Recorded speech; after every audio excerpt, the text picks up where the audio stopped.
बहन की शादी को 6 साल हो गए। मैं कभी इसके घर नहीं गया।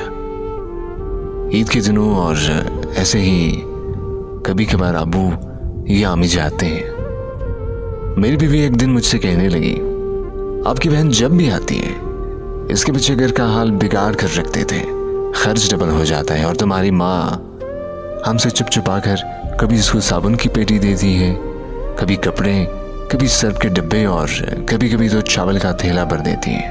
और माँ को बोलो ये हमारा घर है, कोई खैरात सेंटर नहीं। मुझे बहुत गुस्सा आया।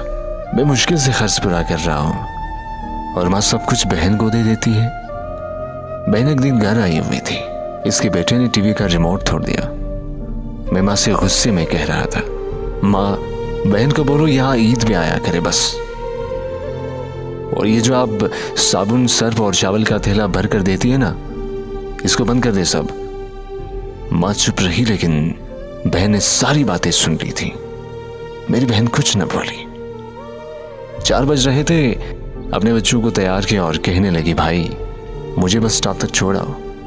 मैंने झूठे मुंह कहा, रह लेती कुछ दिन, लेकिन वो मुस्कुराई, नहीं भाई बच्चों की छुट्टियां खत्म होने वाली। फिर जब हम दोनों भाइयों में जमीन का बंटवारा हो रहा था तो मैंने साफ इनकार किया, भाई मैं अपनी जमीन में से बहन को हिस्सा नहीं दूंगा। बहन सामने बैठी थी, वो खामोश थी, कुछ ना बोली। माँ ने कहा बेटी का भी हक बनता है, लेकिन मैंने गाली देकर कहा कुछ भी हो जाए मैं बहन को हिस्सा नहीं दूंगा। मेरी बीवी भी बहन को बुरा भला कहने लगी। वो बेचारी खामोश थी। बड़ा भाई अलहदा हो गया। कुछ वक्त के बाद मेरे बड़े बेटे को टीबी हो गई। मेरे पास उसका इलाज करवाने के पैसे नहीं थे।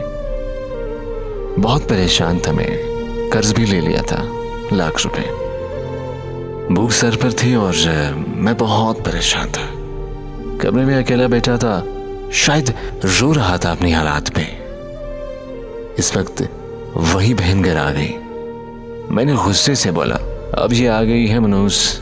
मैंने बीवी को कहा कुछ तैयार करो बहन के लिए। बीवी मेरे पास आई और बोली कि कोई जरूरत नहीं है गोश्त या बिरयानी पकाने की। फिर 1 घंटे बाद वो मेरे पास आई, बोली भाई परेशान हो।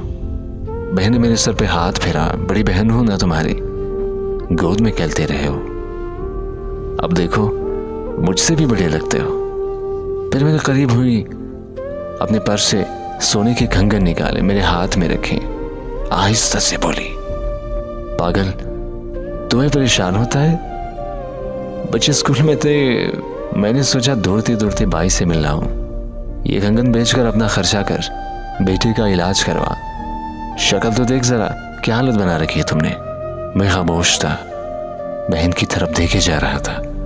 वो आहिस्ता से बोली, किसी को ना बताना कंगन के बारे में, तुमको मेरी कसम है। मेरे माथे पे बूसा किया और 1000 रुपये मुझे दिया, जो 150 के नोट थे। शायद उसकी जमा पूंजी थी। मेरी जेब में डालकर बोली, बच्चों को गोश्त ला कर देना, परेशान ना हुआ कर। जल्दी से अपना हाथ मेरे सर पे रखा, बोली कि बस देख बाल कितने सफेद हो गए आपके। फिर वो जल्दी से जाने लगी। इसके पैरों की तरफ मैंने देखा, टूटी हुई जूती पहनी थी, पुराना सा दुपट्टा ओढ़ा हुआ था। जब भी आती थी वही दुपट्टा ओढ़ कर आती। बहन की इस मोहब्बत में मैं मर गया था। हम भाई कितने मतलब परस्त होते हैं, बहन को पल भर में बेगाना कर देते हैं। और बहनें भाइयों का जरा सा दुख बर्दाश्त नहीं कर सकती। वो हाथ में कंगन पकड़े जोर जोर से रो रहा था। अपने घर में खुदा जाने कितने दुख सह रही होती है। कुछ लम्हे बहनों के पास बैठकर हाल पूछ लिया करें, शायद उनके चेहरे पे कुछ लम्हों के लिए एक सुकून आ जाए। बहनें माँ का रूप होती है। अल्लाह पाक आपकी और मेरी बहनों की जिंदगी लंबी करे, हर आजमाइश और मुसीबत से महफूज फरमाए और दिली सुकून नसीब फरमाए। आमीन या रब्बिल आलमीन।